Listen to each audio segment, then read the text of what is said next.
Lakhanpur block अंतर्गत बाघमुड़ा पंचायतर सिंगारपुर गाँवर हीराकुद बुड़ी अंचलर बासिंदा 30 परिवार लोके बंध निर्माण समय निज पितृपुरुषां गाँ लेमटिकरा छाड़ी आसी सिंगारपुर रही आसुथिले मध्य लेमटिकरा गाँव में उक्त परिवार चाष जमी रहुथिबारु सेमाने उक्त जमी उपर निजर मालिकाना एवं पट्टा प्रदान पई दाबी करुथबा बेले सेही गाँव में रही आसुथबा किछि बासिंदा माने एही 30 परिवार को पट्टा प्रदान को विरोध करुथबारु एमाने अभियोग करबा सह ए संबंध रे प्रथमे लखनपुर तहसीलदार को लिखित भाव में जणाइथिबा बेले आज झारसुगुड़ा जिल्लापालଙ୍କୁ ए विषय रे स्मारक पत्र प्रदान करबा सह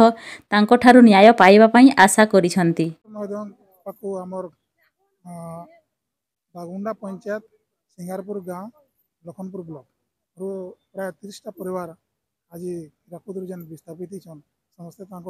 जमीबाड़ी सुविधा लगी गवर्नमेंट रो आशा करी कलेक्टर महोदय को आवेदन करवा लगे आईछन आई मैंने दीर्घ दिन वंचित रही छन आउ रिसेंटली लिमिटिकरा गाँ जेने कि जमीबाड़ी सब चाष करा 50-60-70 वर्ष लान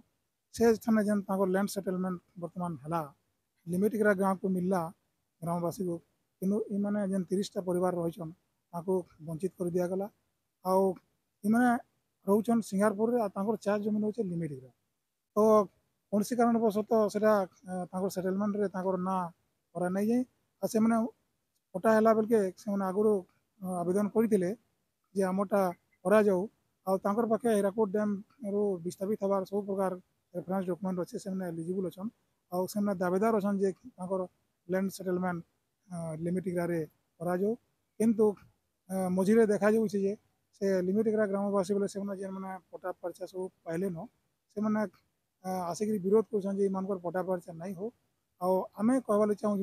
जेन लिमिटिकरा ग्रामवासी बोले पटा पाइले पटा उपर आम कौन प्रकार ऑब्जेक्शन क्वेश्चन नाइन न आम आमर जेन चाष जमीन कर दखल कर जगह जेनता मिलला हमके मिलू आमके क्या जेन मिलवा से हूँ आम नवेदन आमर आशा अच्छे कलेक्टर महोदय न्याय आम पाइमु तहसीलदार महोदय को भी आम जनईछू आउे आम कलेक्टर महोदय को आज जनावा लगी जवाब न्यायपूर्ण जवाब सुनवा लगे आज आम दिन सिंगारपुर बुढ़ी अंचल होगा हीराकुद डैम आम लिमिटेड हम पुरखा थे बुढ़ी है बेले सिंगारपुर के पले गले चाष जमीन अच्छे सिंगारपुर बागमुड़ा लिमिटिकरा से सिंगारपुर न जाकर से चाष करुँ लिमिटिकरा लोक मैंने कहन जे ईमान के पटा नहीं हो आमर नाती पटा हो आम कहूँ जे आमर जमीन टा आमर नाती पटा हो 30 परिवार अच्छा।